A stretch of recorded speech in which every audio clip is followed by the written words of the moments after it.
হয়, সেই জন্য রুই মাছটা আমি বললি তোমরা যদি আমাদের খালে অনেক পুঁটি মাছ আছে।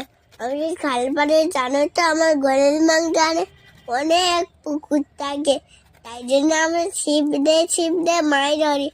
আমার মা দেখো বন্ধুরা, মাছ কাটতে বসেছে।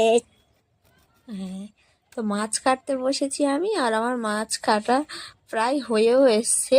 কেননা রুই মাছটা কাটতে বেশিক্ষণ সময় লাগেনি, বড় মাছ কাটতে আমার খুব একটা সময় লাগে না, বাট ছোট মাছ কাটতে তো সবারই সময় লাগে। তাই তারপরে যে দোল মাছগুলো আনা হয়েছে সেগুলোই কিন্তু কাটতে বেশি সময় লাগবে। আর এদিকে দেখো মাছ কাটতে কাটতে নাচানাচি শুরু করে দিয়েছি, আর বকবকও শুরু করে দিয়েছি, তাই না? হ্যাঁ মা,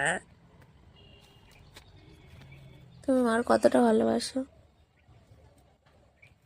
আমি মার এটা খুব